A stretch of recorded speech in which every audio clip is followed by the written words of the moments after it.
তো সেই জায়গা থেকে আমি বলবো যে আমাদের একটা প্রতিকূলতা আছে, বিশেষ করে যারা নারী হিসেবে আমরা কাজ করছি, সেটা মাঠে বলি কিংবা নিউজ রুমে বলি।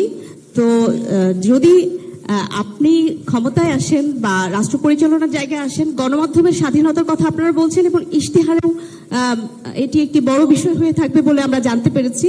তো সেক্ষেত্রে গণমাধ্যমে নারীদের সংখ্যা যেন আরো বাড়ানো হয় এবং যারা আসে তারা যেন ঝরে না পড়ে, এবং যারা কাজ করছে তাদের এগিয়ে যাওয়ার যে প্রতিবন্ধকতাগুলো আছে সেগুলো আপনারা অ্যাড্রেস করবেন বলে আশা রাখি। Thank you. আপনি রেসপন্ড করবেন?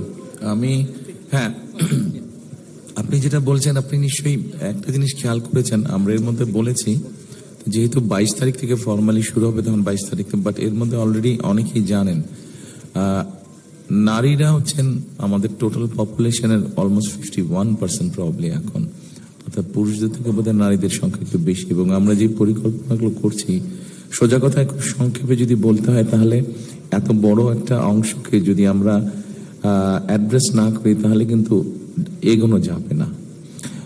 এবং সেই জন্য আমরা একটা ফ্যামিলি কার্ড আমরা ইন্ট্রোডিউস করতে চাইছি, যেটা দিয়ে আমরা প্রান্তিক মহিলাদেরকে, নারীদেরকে আমরা একটা সহযোগিতা দেওয়ার চেষ্টা করব, যেখান থেকে তারা ধীরে ধীরে ভাবে অর্থনৈতিকভাবে স্বাবলম্বী হতে পারেন। আপনি সিকিউরিটির যেই কথাটা বলেছেন, অবশ্যই এটা এখানে একজন বক্তা একটু আগে সোশ্যাল মিডিয়াতে বলেছেন, আমরা দেখছি সোশ্যাল মিডিয়াতে একটা ট্রেন, যদিও খুব বেশি আমার সোশ্যাল মিডিয়াতে থাকার স্কোপ হয় না, কিন্তু সোশ্যাল মিডিয়াতে একটা ট্রেন দেখা যাচ্ছে, অনেক সময় নারীরা খুব হেনস্থার শিকার হচ্ছেন। এখানে আজকে আপনারা যারা আছেন উপস্থিত, আপনাদের সকলকে আমি অনুরোধ করবো, বোধহয় সংবাদ মাধ্যম মালিক, সম্পাদক সহ সাংবাদিক যারা আছেন, আমাদের মনে হয় সকলের একটা এখানে একটা কোনো চিন্তা ভাবনা করা উচিত, যাতে সমাজে এই প্রবণতাটা যাতে বন্ধ করা সম্ভব হয়। এবং অবশ্যই শুধু নারী না, নারী পুরুষ সকলে যাতে পথে নিরাপদে বের হতে পারেন এবং নিরাপদে ঘরে ফিরে আসতে পারেন, এটা আমাদের এজেন্ডার অন্যতম প্রধান এজেন্ডা থাকবে ইনশাল্লাহ।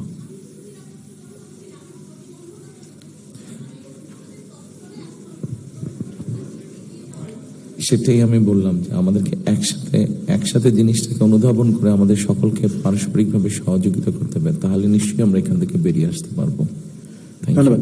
আমি সবাইকে একটু অনুরোধ করবো, আপনারা জানেন যে আমাদের চেয়ারম্যান মহোদয় কণ্ঠস্বর অসুস্থতা জনিত কারণে তাকে ঠিক স্বাভাবিকভাবে কথা বলতে শুনছি না আমরা, এটি আপনারা এমন ক্ষমা করবেন। এবং আমার মনে হয় এই পর্বটি যতটুকু সংক্ষিপ্ত করতে পারি, কারণ উনি তো কথা দিয়েছেন যে পরবর্তীতে আপনারা তার সঙ্গে কথা বলার সুযোগ পাবেন।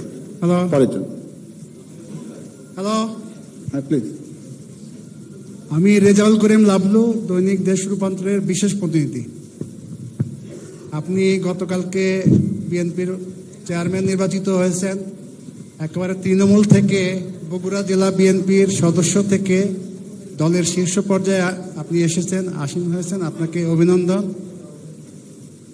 সবচেয়ে আমি যেটা বলতে চাই, বিগত 17 বছরে প্রেস কনফারেন্সের নামে আমরা যা দেখেছি, গণভবনে ফেসবুকে সয়লাভ হয়ে যেত যে তেলের বন্যা বয়ে যাচ্ছে আর কি। আশা করব আগামী দিনে আপনার বা বিএনপির যেসব প্রেস কনফারেন্স হবে, সেখানে অনাকাঙ্ক্ষিত ওই যে আমাদের এক ভাই বলছে জাহাঙ্গীর, যে বিটের যারা আছে প্রেস কনফারেন্সে যেন তারাই আসতে পারে। গণভবনে আমরা দেখতাম বিএফইউজে, ডিইউজে, প্রেস ক্লাবে সব রতি মহারথীরা আসতেন, তারা বিট কাভার করেন না আর কি, তারা বিট কাভার করেন না, এসে তেলের বন্যা বইয়ে দিতেন আর কি, তেলের বন্যা। এবং কারো কারো নামে গোলাম তেল, সরিষার তেল, গোলাম সরিষার তেল, উনি ব্রত হয়েছেন। বুঝতে পেরেছেন আপনি কি বলতে চান? একটু শুনুন প্লিজ। আমি বুঝতে পেরেছি, আপনাকে আমি একটু সহযোগিতা করি। সেটা হচ্ছে যে দেখুন, আল্লাহর রহমতে বাংলাদেশের মানুষের সমর্থনে আমরা সরকার গঠনে সক্ষম হলে এখানে আপনারা যারা সংবাদ মাধ্যম কর্মী আছেন, সেটি মালিক, সম্পাদক এবং সংবাদকর্মী যতজন আছেন, আমার ব্যক্তিগতভাবে প্রত্যাশা থাকবে, নিশ্চয়ই আপনাদের পরামর্শ থাকবে, যাতে আমরা সঠিক সিদ্ধান্ত নিতে পারি। জি, আরেকটা বিষয়, সেটা হলো যে আপনি দেশে ফিরে 300 ফিটে গণসম্বর্ধনা অনুষ্ঠানে একটা কথা বলেছেন। কোনো যে গণসম্বর্ধনা ছিল না, এটা গণসম্বর্ধনা না, উনি সম্বর্ধনা, আপনি চুপ থাকেন, আমি কথা বলতেছি। সেটা হলো যে আপনি বলেছেন I have a dream, I have a plan. I never said I I have have a plan. আমি জানি আপনি বাইরে যাওয়ার পরে দীর্ঘদিন দেশের সেক্টর ওয়াইজ কোন সেক্টরে কি ধরনের ডেভেলপমেন্ট করবেন তার একটা প্ল্যান করেছেন। তো এইগুলা বাস্তবায়ন করতে হলে আগে আমাদের দেশে যেটা হয় রাজনীতিতে, আপনার দলের নেতাকর্মী, সাংবাদিক, তেলবাজ সাংবাদিক, এরা আপনাদের বিভ্রান্ত করে, শীর্ষ পর্যায়ে যারা থাকেন তাদের বিভ্রান্ত করেন। এই প্ল্যান বাস্তবায়ন আপনার দলের নেতাকর্মীদের প্রস্তুত করতে হবে, জনগণকে প্রস্তুত করতে হবে। কেননা নির্বাচনের আগে, ক্ষমতায় আসার আগে অনেকেই আমরা মিষ্টি কথা বলি, কিন্তু ক্ষমতায় যাওয়ার পরে তার বাস্তবায়ন দেখি না। এইটা যাতে ভবিষ্যতে মানে আপনার ক্ষেত্রে না হয়, জনগণের যে প্রত্যাশা 5ই আগস্টের পরে জনগণের যে প্রত্যাশা, সেই প্রত্যাশা যেন পূরণ হয়, সেদিকে আপনার দৃষ্টি থাকবে, সেই প্রত্যাশা রইল। আপনাকে ধন্যবাদ। আপনার পরামর্শের জন্য ধন্যবাদ।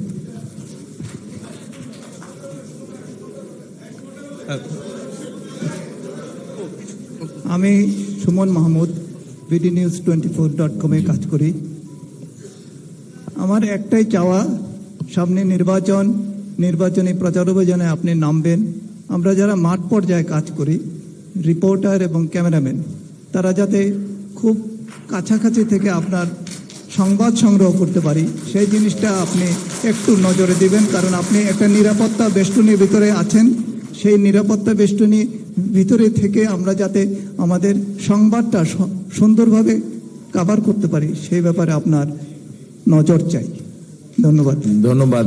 আমি আসার পরে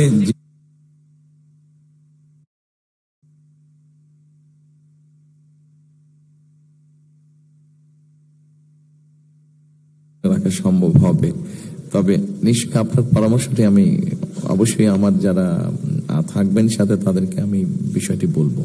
ধন্যবাদ। বিসমিল্লাহির রহমানির রহিম। আমি সাইদুর রহমান, দৈনিক ইত্তেফাকের রাজনীতি ও নির্বাচন বিষয়ক সম্পাদক। আমি একটি বিষয় হলো আপনাকে একটু বলতে চাই, সেটি হলো যে জানেন যে বিগত 17 বছর বাংলাদেশের নির্বাচন ব্যবস্থাপনা ধ্বংস করে ফেলা হয়েছিল। সেই ধ্বংস থেকে আগামীতে একটি নির্বাচন অনুষ্ঠিত হতে যাচ্ছে। কিন্তু আমি একজন মাঠের সংবাদকর্মী হিসেবে যেটি অবজারভেশন আমার ব্যক্তিগতভাবে, বাংলাদেশে প্রায় 42 বছর বয়সী যে ভোটার, 0 থেকে 42, প্রায় 7 কোটি ভোটার আছে আমাদের 42 বছর বয়সী, এবং প্রবীণ ভোটার হলো 2 কোটি। কিন্তু আমি সারা দেশের যেটি আমি বিশ্লেষণ করে দেখলাম যে এই তরুণ ভোটারদের সাথে বিএনপির সিনিয়র নেতাদের কোনো একটি গ্যাপ আছে মনে হয় কোনো একটি জায়গায়। কারণ বাংলাদেশের গণতন্ত্র এবং সার্বভৌমত্বের সাথে আগামীতে বিএনপির ক্ষমতা আসাটা অত্যন্ত জরুরি। কিন্তু আমাদের কেন মনে হলো যে একজন সংবাদকর্মী হিসেবে আমার মনে হয়েছে যে বিএনপি যারা নমিনেশন পেয়েছেন, এই নমিনিরা বা যারা প্রার্থী, সংসদীয় প্রার্থী, ওনাদের সাথে এই তরুণ ভোটারদের একটি গ্যাপ আছে। এই জায়গা অবশ্যই আমার মনে একটু আপনি নজর দিবেন দয়া করে। আরেকটি বিষয় বলবো যে আপনার পাশে আমাদের মহাসচিব মহোদয় বসে আছেন। আমরা ওনাকে প্রেস ক্লাবেই, আমাদের জাতীয় প্রেস ক্লাবে অসম্মানিত হতে দেখেছি আমরা। আমাদের বিগত 17 বছরের সাংবাদিকতা সাহেব গুলাম বিবি সাহেবের যে বাক ছিল, মানে এরশাদের আমলের, মানে আমাদের মহাসচিব মহোদয়কে যেভাবে আক্রান্ত হতে দেখেছি, আমরা আগামীতে চাই যে বিএনপি যদি ক্ষমতা আসে জনগণের ভোটে, সেক্ষেত্রে আমার মানে এ ধরনের কোনো আক্রমণজনক কোনো রাজনৈতিক দলের নেতা না হয়, এবং আমাদের প্রবীণ সাংবাদিকরা, এবং সেক্ষেত্রে আমি বিএনপির কোনো পরিকল্পনা আছে কিনা যে 60 বছর বয়স হওয়ার পরে অনেকে দেখা গেলো যে বেকারের ভিতরে পড়ে যায় বা নানান ধরনের সংকটে পড়ে, সেক্ষেত্রে সরকারিভাবে কোনো পেনশনের ব্যবস্থা বিশেষ করে সাংবাদিক করার কোনো প্ল্যানিং আপনার আছে কিনা? ধন্যবাদ আপনাকে। আপনার প্রথম কনসার্নটা আমি আমাদের যারা সংসদ নির্বাচনে অংশগ্রহণ করছেন তাদের কাছে পৌঁছে দিব। দ্বিতীয় যে বিষয়টি বলছেন, এরকম প্রত্যেকটি শ্রেণী পেশা মানুষের বিভিন্ন রকম দাবি দাওয়া, বিভিন্ন সমস্যা আছে। বাংলাদেশের বর্তমান বাস্তবতায় হয়তো আমাদের সকলকে একটু ধৈর্যশীল হতে হবে, কারণ আপনি নিজেই বললেন বা অনেকে বক্তব্যে বলেছেন বিগত 15-16 বছর ফ্যাসিস্ট আমলে যেভাবে দেশ থেকে দেশের সম্পদ পাচার হয়ে গিয়েছে, স্বাভাবিকভাবে আমরা যদি শক্ত ধৈর্যশীল হই, রাদার আমরা যদি জন এফ কেনেডির ওই কথাটা বলি যে রাষ্ট্র আমাকে কি দিল তা না, আমি রাষ্ট্রকে কি দিতে পারি, সেক্ষেত্রে হয়তো আমরা ধীরে ধীরে হলেও একটা বেটার অবস্থান গড়ে তুলতে পারবো এবং তখন সকলকে আমরা একটা সুবিধাজনক অবস্থায় নিশ্চয়ই নিয়ে যেতে পারবো। Thank you. আমার মনে হয় যে উনি আপনারা সবাই বুঝতে পারছেন যে একজন সর্বশেষ একজন এরপরে একটু প্লিজ, আপনারা জানেন যে চেয়ারম্যান মহোদয়ের ঠিক গলাটা ঠিক কথা বলার মতন খুবই উপযুক্ত না। আমরা পরে যদি তার কথা বেশি করে শুনতে চাই তাহলে তার প্রতি টিপ আপনাদের করতে হবে। কোয়েশ্চেন করবো না, ইনফরমেশন দিতে চাই, সুযোগ হয় না তো, আমরা তৃণমূলে থাকি, সুযোগ হয় না। মাননীয় চেয়ারম্যান, আপনাকে অভিনন্দন পার্টির চেয়ারম্যান নির্বাচিত হওয়ার জন্য। আমি নাগরিক টেলিভিশনে কাজ করি। একটা অনুরোধ করবো, দয়া করে মাননীয় শব্দটা বলবেন না। Thank you. আমরা খুবই খুশি যে আপনি একটা নতুন জায়গা তৈরি করছেন। আমি নাগরিক টিভিতে কাজ করি আর বাংলাদেশ ফেডারেল সাংবাদিক ইউনিয়নের সাংগঠনিক সম্পাদক। একটু আগে যেটা বললেন আমাদের লাভলু ভাই, আমি সম্পূর্ণ দ্বিমত করছি ওনার সাথে। আমরা যারা বিগত 13-14 বছর চাকরি পেয়নি, শুধুমাত্র ব্যাকগ্রাউন্ডে কোথাও কোনোদিন ছাত্রদল করেছিলাম, আমরা কিন্তু অনেক বেকার ছিলাম। তো আমরা চাকরি যারা পাইনি, আমরা কিন্তু প্রতিদিন সকালবেলা উঠেই প্রেস ক্লাবে গিয়ে ইউনিয়নের সাথে একত্র হয়ে আমরা আন্দোলন সংগ্রাম করেছি। তো আমি প্রায় 16 বছর পরে নাগরিক টিভিতে জয়েন করেছি। তো এই বিষয়টাকে শুধু যদি ছোট করা হয়, আমি দ্বিমত পোষণ করলাম। আর আমার এখানের বাইরেও অনেক কর্মী আমাদের রয়ে গেছে। আমাদের 2200 মেম্বার ইউনিয়নের, ঢাকা সাংবাদিক ইউনিয়নের, সারা বাংলাদেশে 5-6 হাজার ফেডারেল সাংবাদিক ইউনিয়নভুক্ত সদস্য রয়েছেন। আমি মনে করি তাদের সবার সুযোগ নাই, তাদেরকে ছোট করে দেখার সুযোগ দেয়। আমি বিশ্বাস করি যারা বেকার ছিলেন, যারা যোগ্য, তাদের ব্যাপারে আপনারা যথাযথ ব্যবস্থা নেবেন যাতে আগামীতে তাদের কর্মসংস্থানের ব্যবস্থা হয়। ধন্যবাদ আপনাকে। এই পর্বটি শেষ হলো। আমি না না আমার মনে হয় যে আমাদের একটা জায়গায় থামতে হবে, প্লিজ।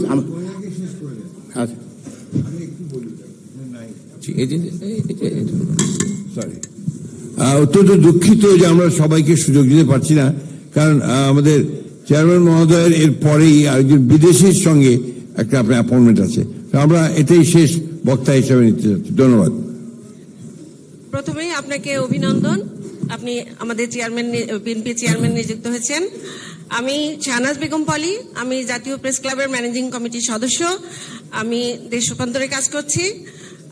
আমি নারীদের বিষয়ে যে প্রত্যাশাটা আপনার কাছে করছি, জাতীয় স্থানীয় পর্যায়ে এবং গণমাধ্যমে নারীদের জন্য সম্পৃক্ততা বাড়ে, সেদিকে আপনি নজর রাখবেন এবং তারা যেন নিরাপদে কাজ করার সুযোগ পায় এবং তারা যেন একটু আপার লেভেলে একটু কাজ করার সুযোগ পায়, নারীরা যেন আরো বিকশিত হতে পারে। গণমাধ্যমের নারীদের প্রতিও আপনার জন্য একটা দৃষ্টিভঙ্গি থাকে, সেদিকে খেয়াল রাখবেন। ধন্যবাদ। ধন্যবাদ। আমার এবার মনে হয় যে আমরা একটা প্রাণবন্ত একটা মত বিনিময়, শুভেচ্ছা বিনিময় অনুষ্ঠান এটি হয়েছে। উপস্থিত সুধীবৃন্দ যারা এতে অংশগ্রহণ করেছেন তাদের সকলকে ধন্যবাদ। সবাই কথা বলতে চেয়েছিলেন, সেটি আমাদের অপারগতা যে সবাইকে এখানে সংশ্লিষ্ট করা সম্ভব হয়নি, সেটি সময়ের কারণে কোনো এটা উনি বক্তব্য প্রদানের সময় উনি ওনার কথা বলবেন। আমরা একটু সবাই শান্ত হই।